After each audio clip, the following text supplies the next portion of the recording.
6 8ஆம் மாதம் 8ஆம் தேதி இந்த ஏனியம் பாதையால் மடுவுக்கு போனவர் அண்ணன் தம்பி போய் 11ஆம் தேதி பாதை பூட்டினது. அப்போ வரையில்லாமல் மடுவால் வன்னியில் இருந்து நான் மண்ணால் யாழ்ப்பாணம் இருந்து கப்பலில் போய் மண்ணாலில் வீடு எடுத்து எந்த பிள்ளைய மாதம் ஒழிச்சிருந்த பிள்ளைய பார்த்து இந்த அம்மா என்னை காப்பாற்று இயக்கம் பாஸ் கொடுக்க இல்லை ஒழிச்சு வச்சு 2008 மட்டும் 5 பவுனை கொடுத்து கடலால் போட்டில் நேவிட்டு அனுப்பினது. நேவி பிடிச்சது.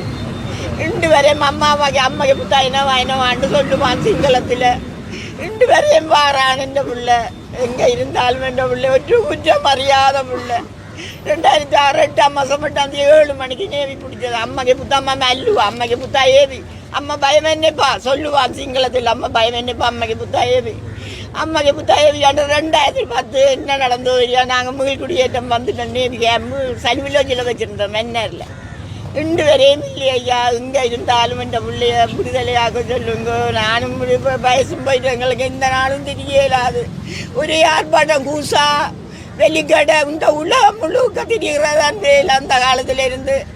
மகை நம்ம சிங்களமுங்க சும்மனாபதி மகை நான் சிங்களம் தமிழால் கல்யாணம் கண்ட மகன் நம்ம சும்மனாபதி சிங்களத்தால் கூட நான் இவ்வளோ நாங்கள் அம்மா சிங்களதான் அம்மைக்கு புத்தாயே பயம் என்னப்பா அம்மைக்கு புத்தாயே கிசி பரதேரணத்தில் அம்மையை கல்லகன்னு தரட்டன அதேவி என்று நானும் இந்த உலகம் முழுக்க அடிபட்டு இன்று வரையும் என்று உள்ள எங்கே இருக்கிறானோ தெரியும். என்னை அம்மா காப்பாத்தன்னு சொல்லுமா. நாங்கள் ஒழிச்சுன்னு புள்ள போனது மடுவுக்கு தானே. போராட போனால் பரவாயில்ல, விரும்பி போனால் பரவாயில்ல, போனது மடுவு வாதாட்ட. இன்று வரையும் இல்லை என்ற உள்ள எங்கே இருந்தாலும் இந்த பிள்ளையை விடுதலையாக்குங்க. ஆமாம், எனது பெயர். எனது கணவர் 2008 18ஆம் தேதி வட்டுப்பாடில் பிரான்சிஸ் ஃபாதரோடு ஒரு மிக 53 பேர் உட்பட சரணடைஞ்சார். இதுவரையிலும் நான் எல்லா இடமும் தேடி கொண்டிருக்கிறேன். இன்னும் ஒரு பதிலுங்கள் உங்கள்கிட்ட சரணடைஞ்சு உங்களோட திருப்பி பெருவாருன்ற நம்பிக்கையோட நான் இதுவரை காலம் தன்னான். இந்த பிள்ளைக்கு 1 வயசுல போனது. இந்த பிள்ளைக்கு 17 வயசு. இவ்வளவு நாளும் நான் எல்லா இடமும் எல்லா கேம்பிலும் போய் எல்லா இடம் கேட்க உங்களுக்கு பதில் பெருபம் என்று சொல்லி சொன்னவர்கள் இதுவரையிலும் எனக்கு ஒரு பதிலும் கிடைக்கவில்லை. கடைசியாக எனக்கு ஒரு டெலிஃபோனை மெசேஜ் ஒன்று வந்தது.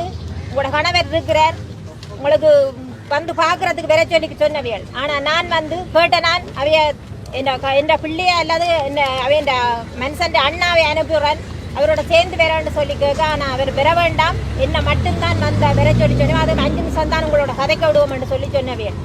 அதுவும் அங்கே உள்ள பொறுப்பான ஆளோட கதைக்க விடுமென்று சொல்லி சொன்னவை. இதுவரையிலும் எனக்கு அதுக்கு பிறகு ஒரு வித தொடர்புமே இல்லை. அப்போ நீங்கள் உங்கள்கிட்ட சரணடைஞ்சது தானே, திருப்பி உங்கள் சரணடைஞ்சு பாதுகாப்புக்கு வந்தன்னு காலம் இல்லை. எனக்கு எத்தனை வருஷம் 2008 இருந்து நானும் எல்லா இடம் தேடிக்கொண்டேன். என்னையுமே ஒரு பதிலும் இல்லை. எனக்கு இது எங்கே இருக்கிறாருன்றதான் நீங்கள் எல்லாருமே சேர்ந்து எனக்கு தேடித்தர வேணுமென்று உங்களிடம் கேட்டுக்கொள்கிறேன். தமிழ் மக்கள் மீது 1948ஆம் ஆண்டிலிருந்து ஸ்ரீலங்கா அரசாங்கம் தொடர்ச்சியான ஒரு கட்டமைப்பு சார் இனஅழிப்பு நடவடிக்கைகளை மேற்கொண்டு நேரடியான இனப்படுகொலையும் மேற்கொண்டு 2009 அதனுடைய ஒரு உச்சகட்டமாக சுமார் 1,46,000க்கும் அதிகமான தமிழ் மக்கள் ஸ்ரீலங்கா ஆயுதப்படைகளினாலே மிக கொடூரமான முறையிலே கொண்டொழிக்கப்பட்டிருக்கின்றார்கள். உணவு தடை, மருந்து தடை போன்றவற்றையும் ஆயுதமாக பயன்படுத்தி அந்த இனப்படுகொலை அரங்கேற்றப்பட்டிருக்கின்றது. அதே நேரத்திலே இந்த கிட்டத்தட்ட 80ஆம் ஆண்டுகளுக்கு பிற்பாடு இந்த பயங்கரவாத தடை சட்டத்தின் கீழ் பல ஆயிரக்கணக்கான இளைஞர்களும் யுவதிகளும் ஸ்ரீலங்கா இராணுவத்தினராலும் அவர்களோடு இணைந்து இயங்கிய துணை இராணுவ குழுக்களாலும் கைது செய்யப்பட்டும் கடத்தப்பட்டும் காணாமலாக்கப்பட்டிருக்கின்றார்கள். குறிப்பாக யாழ்ப்பாணம் 1995ஆம் ஆண்டு அக்டோபர் மாதத்துக்கு பிற்பாடு சந்திரிக்க அரசாங்கத்தினால் சூரியகதிர் இராணுவ நடவடிக்கை மூலம் ஒரு ஆக்கிரமிப்புக்கு உள்ளாக்கப்பட்ட பின்னர் 96ஆம் ஆண்டு காலப்பகுதியிலே ஆயிரக்கணக்கான இளைஞர்களும் யுவதிகளும் யாழ்ப்பாண மாவட்டத்திலும் கூட காணாமலாக்கப்பட்டிருக்கின்றார்கள். இவ்வாறு காணாமலாக்கப்பட்டவர்கள் பெருமளவானவர்கள் கொன்று புதைக்கப்பட்டிருக்கிறார்கள் என்பது எல்லோருக்கும் தெரிந்த விடயம். இப்பொழுது செம்மணியிலே 100க்கும் அதிகமான எலும்புக்கூடுகள் வெளிவந்திருக்கின்றது. இந்த புதைகுழி என்பது ஸ்ரீலங்கா இராணுவத்தினராலே கைது செய்யப்பட்டு மிக கொடூரமாக சித்திரவதை செய்யப்பட்டு பெண்கள் பாலியல் வல்லுறவுக்குள்ளாக்கப்பட்ட நிலையிலே கொண்டு புதைக்கப்பட்டவர்களுடைய எலும்புக்கூடுகள் என்பதில் எந்த விதமான சந்தேகங்களும் இல்லை. இந்த இனப்படுகொலைக்கும் இவ்வாறு வலிந்து காணாமலாக்கப்பட்டவர்களுக்கும் உள்ளக விசாரணை மூலம் ஒருபொழுதும் நீதி கிடைக்காது என்பது தமிழ் மக்களுடைய உறுதியான நிலைப்பாடு. அதனால் எங்களுக்கு நடைபெற்ற அந்த இன அழிப்பு குற்றங்களுக்கு ஒரு சர்வதேச விசாரணை நடத்தப்பட வேண்டும். போர்க்குற்றங்கள், மனிதகுலத்துக்கு எதிரான குற்றங்கள், இன அழிப்பு குற்றங்களுக்காக ஒரு சர்வதேச விசாரணை ஒன்று நடத்தப்பட வேண்டும். முழுமையான சர்வதேச விசாரணை ஒன்று நடத்தப்பட வேண்டும். அது தொடர்பான ஒரு தீர்மானம் ஐநாவினுடைய பொதுச்சபையிலே நிறைவேற்றப்பட வேண்டும் என்பது எங்களுடைய கோரிக்கையாக இருக்கின்றது. ஐநா மனித உரிமைகள் பேரவையில் இந்த பொறுப்புக்கூறல் தொடர்பாக 2012ஆம் ஆண்டில் இருந்து தீர்மானங்கள் நிறைவேற்றப்பட்டு வந்தாலும் அந்த தீர்மானமானது முழுதாக உள்ளக விசாரணையை வலியுறுத்துகின்ற தீர்மானமாகவே இருந்து வந்திருக்கின்றது. அதன் காரணமாக இந்த 15 வருடங்களில் தமிழர்களுக்கு எந்த விதமான நீதியும் கிடைக்கவில்லை. ஐநா யுத்தம் நடைபெறுகின்ற பொழுது ஐநா இலங்கை அரசுக்கு முழுமையாக துணை நின்று இந்த இன அழிப்புக்கு துணை நின்ற ஐநா யுத்தம் முடிந்த பிற்பாடு இன அழிப்பு செய்தவர்களிடமே அந்த பொறுப்புக்கூறல் விவகாரத்தை ஒப்படைத்துக் கொண்டு வருவது என்பது மிகவும் ஏமாற்றகரமான ஒரு விடயம். அதிலே பாதிக்கப்பட்ட தமிழ் தரப்பில் இருந்தும் சில தரப்புகள் அந்த உள்ளக விசாரணையை ஆதரித்து வந்ததனுடைய விளைவாக இன்று வரை எங்களுக்கு நீதி கிடைக்காமல் இருக்கின்றது. இந்த காணாமல் போனவர்களுக்கு என்ன நடந்தது என்பது கண்டறிவதற்கும் இந்த உள்ளக விசாரணை மூலமாக தீர்வுக்கு ஒத்துழைத்த காரணத்தினாலே இன்று வரை என்ன நடந்தது என்பது கண்டறியப்படாமல் இருக்கின்றது. ஆகவே இந்த உள்ளக விசாரணை நாடகங்களுக்கு ஒரு முற்றுப்புள்ளி வைக்கப்பட வேண்டும். இந்த செம்மணி விவகாரத்தில் கூட மீண்டும் அதை ஜனாதிபதிக்கு அதை விசாரியுங்கள் என்று கேட்பதன் மூலமாக ஒரு உள்ளக விசாரணைக்கு வாய்ப்பு கொடுக்கின்ற முயற்சிகள் நடைபெற்றுக் கொண்டிருக்கின்றது. அந்த தவறு இனிமேல் நடக்கக்கூடாது. எங்களை பொறுத்தவரையிலே ஒரு முழுமையான சர்வதேச பக்கச்சார்பற்ற விசாரணை நடத்தப்பட வேண்டும். அது தொடர்பான ஒரு தீர்மானம் ஐக்கிய நாடுகள் பொதுச்சபையில் எடுக்கப்பட வேண்டும். ஐக்கிய நாடுகள் மனித உரிமைகள் பேரவையினுடைய தலைவர், ஆணையாளர் போன்றவர்கள் இந்த பொறுப்புக்கூறல் விவகாரத்தை மனித உரிமைகள் பேரவையினுடையாக செயல்படுத்த முடியாத அந்த முயற்சி 15 ஆண்டுகளிலே முற்றுமுழுதாக தோல்வியடைந்திருக்கிறது என்பதனை ஐநா செயலாளருக்கு தெரியப்படுத்தி மேற்கொண்டு நடவடிக்கை எடுக்க வேண்டும் என்று அவரிடம் பாரப்படுத்த வேண்டும் என்பதுதான் இந்த போராட்டத்தினுடைய குறிக்கோளாக இருக்க முடியும். எங்களை பொறுத்தவரையிலே அதுதான் எங்களுடைய கோரிக்கையாக இருக்கிறது. அதாவது எமது தமிழ் மக்கள் பாதிக்கப்படுற ஒவ்வொரு ரீதியான பிரச்சனையாக நில ஆக்கிரமிப்பாக இருந்தாலும் சரி, மனித புதைகுழிகள் அதாவது வடக்கில் காணப்பட்டிருக்கிறது, கிழக்கிலும் காணப்பட்டிருக்கிறது, அதாவது அம்பாறையில், மட்டக்களப்பில். அதே நேரம் உதாரணமாக இன்னும் சில இடங்கள் போனால் ஜோசப் கேம்ப், பூசா பதை முகாம் அவ்வாறான இடங்களிலும் காணப்பட்டிருக்கின்றது. கொழும்பில் கூட இப்பொழுது ஒன் கோல்ஃபேஸ் என்ற பில்டிங் கட்டப்பட்ட ஒரு இடத்தில் ஆரம்பத்தில் புதைகுழி ஒன்று கண்டுபிடிக்கப்பட்டது, ஆனால் அது மூடப்பட்டது. அவ்வாறு பல புதைகுழிகள் இலங்கையில் எங்கேயும் தோண்ட கண்டுபிடிக்கப்பட்டு கொண்டிருக்கின்றது. அவ்வாறான புதைகுழிகளுக்கான நீதியான விசாரணை யாழ் மாவட்டத்தில் கூட எலும்புகள் கண்டுபிடிக்கப்பட்டாலும் அதற்கான DNA சம்பந்தமான அடுத்த கட்ட நிகழ்வுக்கு போக வேண்டும். அது சம்பந்தமாகவும் இம்முறை நடைபெற இருக்கும் ஜெனீவாவுக்கு தமிழ் மக்களாகிய நாம் தொடர்ந்து வெளிச்சேர்க்கும் முகமாக சர்வதேச விசாரணையைத்தான் நாம் வலியுறுத்துகின்றோம். எமக்கு வேறு எந்த ஒரு பொறிமுறைக்கு நாம் உடன்படவில்லை என்பதை மீண்டும் மீண்டும் வலியுறுத்தும் முகமாகத்தான் இந்த முறை வர இருக்கின்ற தீர்மானத்துக்கு தமிழ் மக்களுடைய பிரதான கருத்து உள்வாங்கப்பட வேண்டும் என்றதற்காகத்தான் இந்த போராட்டங்கள் நடைபெற்றுக் கொண்டிருக்கின்றது. ஆகவே தொடர்ந்து ஜெனீவா தீர்மானங்கள் எமது தமிழ் மக்களாகிய பிரச்சனைகளை கவனத்தில் எடுத்து தமிழ் மக்களுக்கு சர்வதேச விசாரணைக்கான பொறிமுறையை உருவாக்க வேண்டும். அதுக்கான அழுத்தம் வழங்க வேண்டும். அல்லாவிட்டால் இலங்கை அரசாங்க சிங்கள அரசுக்கு பொருளாதார தடைகள் விதித்து எவ்வாறான ஒரு நிர்பந்தத்தில் கூட தமிழ் மக்களுக்கான நீதி கிடைக்க வேண்டும் என்பதை வலியுறுத்த வேண்டும். அதற்கு வடக்கு கிழக்கு தொடர்ந்து இது மாதிரியான போராட்டங்கள் தொடரும். அதற்கான மகஜர்கள் கையளிக்கப்பட்டு கொண்டிருக்கின்றது, உருவாக்கப்பட்டு கொண்டிருக்கின்றது. தொடர்ந்தும் பல மக்கள் இதை செய்து கொண்டிருக்கின்றார்கள். ஆகவே மீண்டும் மீண்டும் இந்த போராட்டத்தின் இது சர்வதேச விசாரணை ஒன்றுதான் தமிழ் மக்களின் தீர்வு. அதன் மூலம்தான் தமிழ் மக்கள் இந்த இடத்தில் சுதந்திரமாக வாழ முடியும். அதற்கான அழுத்தங்களை வழங்க வேண்டும் என்பதை கூறிக்கொள்ள விரும்புகின்றேன். நான் அர்ப்பணி செல்வன், இலங்கை திருச்சபை யாழ் குறுமுதல்வர். அடிப்படையாக நாங்கள் எல்லாரும் பாதிக்கப்பட்டவர்களாக இங்கே கூடியிருக்கிறோம். இன அழிப்புக்குட்பட்டவர்களாக இங்கே இருக்கிறோம். அதனால் எல்லாரும் எங்களை புரிந்து கொள்ள வேண்டும். அது முதலாவது. செம்மணி மனித புதைகுழியாக இருக்கட்டும், காணாமல் ஆக்கப்பட்டவர்களுடைய பிரச்சனையாக இருக்கட்டும், அரசியல் கைதிகளுடைய சிக்கலாக இருக்கட்டும், எங்களுடைய நிலப்பறிப்பாக இருக்கட்டும், இவை எல்லாம் இனப்பிரச்சனையோடு சம்பந்தப்பட்டது. இனப்பிரச்சனைக்கு தீர்வு வராதவரை எதுவுமே தீரப்போவதில்லை. இலங்கை அரசு, தற்போதைய இலங்கை அரசு இனப்பிரச்சனைக்கு தீர்வை பற்றி கதைக்காமல் இருப்பது மிகவும் வேதனைக்குரியது. சர்வதேச நீதி உறுதிப்படுத்த வேண்டும். மனித உரிமைகள் ஆணையாளர் இங்கே வந்தார், எங்களோடு இந்த இடத்துக்கு வந்திருந்தார், அது மகிழ்ச்சி. ஆனால் அவர் விட்ட அறிக்கை கவலை தருகிறது. உள்நாட்டு பொறிமுறையில் எந்த நன்மையும் பெறப்போவதில்லை. சிங்கள அரசாங்கத்தினுடைய அவதாரங்களாகத்தான் இன அழிப்பை செய்வதற்காக யார் வந்தாலும் அதை செய்து கொண்டிருக்கிறார்கள். அப்படி இருக்கும் வரை நாங்கள் ஒன்றையும் பெற முடியாது. ஆனபடியால் நாங்கள் எல்லாரும் ஒற்றுமையாக வேண்டும். அது முதலாவது, நாங்கள் எங்களுக்குள்ளே ஒற்றுமையாக வேண்டும். இரண்டாவது, சிங்கள மக்கள் புரிந்து கொள்ள வேண்டும். நாங்கள் பாதிக்கப்பட்ட நிலையிலிருந்து பாதிக்கப்பட்டதற்காக நாங்கள் குரல் எழுப்புகிறோம். இதை கேட்டு எங்களுக்குரிய நீதியை தர வேண்டும். அதற்கு சர்வதேச பொறிமுறை அவசியம். ஆகவே அதனை தருவதன் மூலம் நாங்கள் நீதியோடு வாழ்கின்ற ஒரு காலம் வரும். ஆகவே நம்பிக்கையோடு அந்த போராட்டத்தை நாங்கள் எங்கெங்கெல்லாம் செய்ய வேண்டுமோ அதை தொடர்ந்து செய்வோம். இந்த போராட்டமும் வெற்றி பெற நாங்கள் எல்லாரும். என் கணவர் 2008 26ஆம் தேதி 9ஆம் மாதம் காணாமல் போனாங்க. கடத்தப்பட்டவர் வீட்டிலேயே வச்சு இராணுவம் வந்து ஆட்டோவில் வச்சு ஏற்றிட்டு போனாங்க. அப்போ நாங்கள் ஏன் நடக்கிறோம் இல்லை உங்களை கொண்டு விசாரித்து போட்டு நாங்கள் ஐசி பார்த்து போட்டு கொடுக்குறோம்னு சொல்லி சொன்னாங்க. ஆனால் ஐசி பார்த்து போட்டு நாங்கள் போய் அந்த இடத்துல போய் இராணுவ கேம்பில் போய் கேட்டுனாங்க.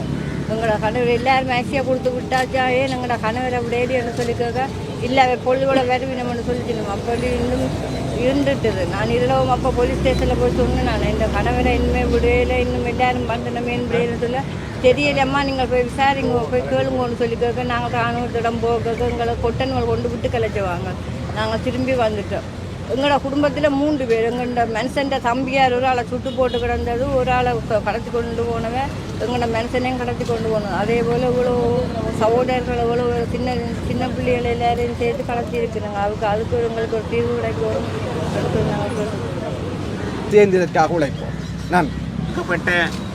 யாழ் மாவட்ட உறவுகளின் உபதலைவர் திரு சுப்பிரமணியன் கஜேந்திரகுமார் பன்னாட்டு சமூகத்தின் கவனத்திற்கு ஈழத்தமிழ் மக்களின் எதிரான இழைக்கப்பட்ட இன அழிப்பிற்கு பன்னாட்டு சுதந்திர நீதி பொறிமுறை ஊடாக மட்டுமே எமக்கான நீதியை வேண்டுகின்றோம். ஸ்ரீலங்காவின் வடக்கு கிழக்கு மாகாணங்களில் உள்ள 8 மாவட்டங்களிலும் பாதிக்கப்பட்டவர்கள், பெண்கள் தலைமை தாங்கும் குடும்பங்கள், வலிந்து காணாமல் ஆக்கப்பட்டவர்களின் உறவுகள், படுகொலை செய்யப்பட்டவர்களின் உறவுகள், நிலத்தை இழந்தவர்கள், வளச் சுரண்டல்களுக்கு உள்ளாக்கப்பட்டவர்கள், சிவில் செயற்பாட்டாளர்கள், அரசியல் கைதிகள், உறவுகள், சிவில் அமைப்பின் பிரதிநிதிகள், பெண் வலையமைப்பின் மனித உரிமை பாதுகாவலர்கள் அடங்கலாக பல்வேறு வகையில் இனஅழிக்கப்பட்ட உள்ளாக்கப்பட்டு வருகின்ற பாதிக்கப்பட்டு வருகின்ற வடக்கு கிழக்கில் உள்ள அம்பாறை மாவட்டங்கள், திருவோணமலை, வவுனியா, முல்லைத்தீவு, கிளிநொச்சி, யாழ்ப்பாணம், மன்னார் ஆகிய 8 மாவட்டங்களிலும் 26 ஜூலை 2025 ஆகிய இன்றைய தினம் நாம் ஒன்று கூடி கவனஈர்ப்பு போராட்டம் ஊடாக எமது ஏகோபித்த கோரிக்கையை முன்வைக்கின்றோம். இங்கு நாங்கள் யாரென்றால், ஒன்று, வடக்கு கிழக்கில் இராணுவமயமாக்கப்பட்டுள்ள அரச இயந்திரத்தின் மிருகத்தனத்தின் கீழ் வாழ்ந்து வரும் தமிழர்கள். அரசு கூட 16 ஆண்டுகளுக்கு முன்பு பயங்கரவாதம் முற்றிலுமாக ஒழிக்கப்பட்டதாக அறிவித்தது. இரண்டாவது, அரசு புரிந்த பன்னாட்டு குற்றங்களிலிருந்தும் தப்பிப்பிழைக்க உயிருள்ள சாட்சிகள். மூன்றாவது, கட்டாயமாக காணாமலாக்கப்பட்டவர்களின் உறவுகள், படுகொலை செய்யப்பட்ட மக்களின் உறவுகள், பாலியல் கொடுமை மற்றும் பாலியல் வன்முறையால் பாதிக்கப்பட்டவர்கள், சமூக மற்றும் மனித உரிமை ஆர்வலர்கள், சமுதாய மன்றங்களின் உறுப்பினர்கள், பெண்கள், வலையமைப்புகளின் உறுப்பினர்கள் மற்றும் நாங்கள் என்பதில் முப்படைகள், அரசு திணைக்களங்களாக தொல்பொருள்துறை, வனவிலங்குகள், கடலோர பாதுகாப்பு வனத்துறைகள் மற்றும் ஏனைய அரசு நிறுவனங்களால் வலுக்கட்டாயமாக பிடிக்கப்பட்டுள்ள தங்களின் தாய் நிலத்திற்கு போராடும் மக்கள், தெற்கிலிருந்து வந்த மீனவர்களால் கடற்படை மற்றும் மீன்வளத்துறையின் உதவியுடன் கைப்பற்றப்பட்டுள்ள தங்களின் மூதாதையர் மீன்பிடித்த தளங்களை மீட்டெடுக்க போராடும் தமிழர்கள் அடங்கலாக. இறுதியாக நாங்கள் 80 ஐநா மீது சர்வதேச சமூகத்தின் மீதும் இன்று வரை நம்பிக்கை வைத்திருக்கும் மக்கள், குறிப்பாக தமிழ் மக்கள் ஸ்ரீலங்காவில் வடக்கு கிழக்கு மாகாணங்களில் வரலாற்றுக்கும் முந்தைய காலந்தொட்டு பாரம்பரியமாக தமக்கேயான தனித்துவமான ஆட்சிகளை அமைத்து ஆண்டு வந்த வரலாறு அடையாளத்துடன் வாழ்ந்தவர்கள். இப்பிராந்தியத்தில் எண்ணிக்கை பெரும்பான்மையான தமிழ் மக்களுடன் எண்ணிக்கையை சிறுபான்மையினராக தமிழ் பேசும் முஸ்லிம் மக்களும் வாழ்ந்து வருகின்றார்கள். கடந்த 1920களில் தமிழ் அரசியல் பிரதியுடன் செய்த சமத்துவத்திற்கான உடன்பாடுகளை கைவிடத் தொடங்கிய சிங்கள அரசியல் தலைவர்கள் அன்றிலிருந்து இன்று வரை தமிழர் இனப்பிரச்சினைக்கு தீர்வாக எட்டப்பட்ட பல உடன்படிக்கைகளையும் தீர்வு முன்மொழிவுகளையும் கைவிட்டனர், எங்களை ஏமாற்றியுள்ளனர். பதிலாக ஸ்ரீலங்காவின் சிங்கள அரசின்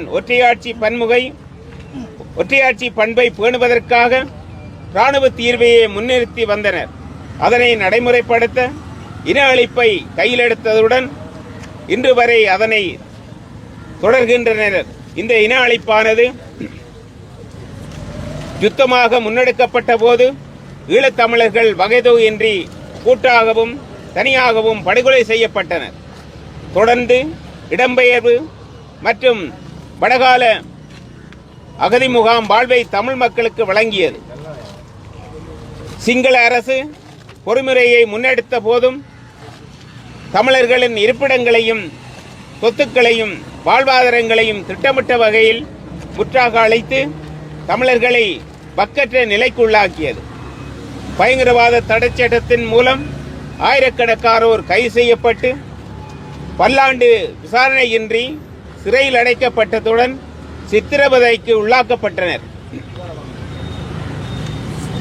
பல்லாயிரக்கணக்கானோர் வலிந்து காணாமலாக்கப்பட்டனர். இராணுவமயமாக்கல் இடம்பெயர்ந்ததுடன் திட்டமிட்ட முறையிலான நில அபகரிப்புகளும் சிங்கள குடியேற்றங்களும் அதிகரிக்கப்பட்டன. அரச பாதுகாப்பு பொறிமுறையில் திட்டமிட்ட மனித உரிமை மீறல்கள் காரணமாக பாரிய அச்சுறுத்தலை இன்று வரை மனித உரிமை செயற்பாட்டாளர்களிடம் பாதிக்கப்பட்டவர்களும் எதிர்கொண்டு வருகின்றனர். அது மட்டுமின்றி வடக்கு கிழக்கு பிரதேசங்களில் இடம்பெற்ற சாதாரண மனித உரிமை மீறல்கள் தொடர்பான விசாரணைகளில் ஸ்ரீலங்காவின் உள்ளக பொறிமுறைகள் நீதியை வழங்க மறுத்து வருகின்ற வேளையில் பன்னாட்டு குற்றங்களை நிகழ்த்திய அரசே அதற்கு நீதியையும் அதே உள்ளக பொறிமுறையின் ஊடாக தர வேண்டும் என கூறுவதும் எவ்வாறு சாத்தியமாகும் என்பதை பலமுறை நாம் பன்னாட்டு பிரதிநிதிகளுக்கும் அமைப்புகளுக்கும் தெரிவித்தோம் என்பதனை தங்களுக்கு இந்த இடத்தில் ஞாபகப்படுத்த விரும்புகின்றோம். ஸ்ரீலங்காவின் உள்ளக நீதி பொறிமுறை என்பது என்றைக்கும் நீதியான தீர்வினை ஈழத்தமிழருக்கு வழங்கப் போவதில்லை என்பதனால் ஈழத்தமிழ் மக்களாகிய நாங்கள் ஈழத்தமிழ் மக்களுக்கு எதிராக இழைக்கப்பட்ட இன அழிப்புக்கு பன்னாட்டு சுதந்திர நீதி பொறிமுறை ஊடாக மட்டுமே நீதியை வேண்டுகின்றோம். அதன் அடிப்படையில் பன்னாட்டு சமூகத்திடம் கீழ் குறிப்பிடப்படும் கோரிக்கைகளை வேண்டி நிற்கின்றோம். ஈழத்தமிழ் மக்களுக்கு இழைக்கப்பட்ட இன அழிப்புக்கு பன்னாட்டு நீதி பொறிமுறை ஊடாக விசாரணைகள் உடன் மேற்கொள்ளப்பட வேண்டும். ஈழத்தமிழ் மக்களுக்கு இடம்பெற்ற இனப்படுகொலைக்கான நீதி பொறிமுறை நடவடிக்கைகள் காலம் தாழ்த்தப்படாமல் உடன் மேற்கொள்ளப்பட வேண்டும். தமிழர்களுக்கு எதிரான ஸ்ரீலங்காவின் இடம்பெற்ற இன அழிப்பு உட்பட பன்னாட்டு குற்றங்கள் விசாரிக்கவும் குற்றவாளிகளை விசாரிக்கும் உட்படுத்தவும் ஒரு பன்னாட்டு குற்றவியல் நீதித்துறை அமைப்பை உருவாக்க வேண்டும். வலிந்து காணாமலாக்கப்பட்ட உறவுகளுக்கான நீதியை சர்வதேசம் காலம் எடுத்தெடுத்து செய்யாமல் உடன் சர்வதேச நீதி பொறிமுறையை மேற்கொள்ள வழி செய்ய வேண்டும். ஸ்ரீலங்காவின் தமிழின அழிப்பு நடந்ததை சர்வதேசம் ஏற்றுக்கொள்ள வேண்டும். செம்மணி மற்றும் மன்னார் மற்றும் பிற பகுதிகளில் காணாமல் பெரும்பாலான மனித புதைகுழிகள் தொடர்பான பன்னாட்டு தணிக்கை நிபுணர்களை விசாரணைக்காக அனுப்ப வேண்டும். தமிழ் பாரம்பரிய பன்னாட்டு சின்னங்களை அளிக்கும் நடவடிக்கைகளை மற்றும் நில ஆக்கிரமிப்புகளை உடன் நிறுத்த வேண்டும். இவை அரசு அனுசரணையுடன் நடத்தப்படும் சிங்களமயமாக்கல் திட்டங்களின் ஒரு பகுதியாகும். தமிழ் அரசியல் கைதிகள் உடன் விடுதலை செய்யப்பட வேண்டும். பயங்கரவாத தடை சட்டம் மற்றும் நிகழ்நிலை சட்டம் PTA and online stop acts ரத்து செய்ய ஸ்ரீலங்கா அரசுக்கு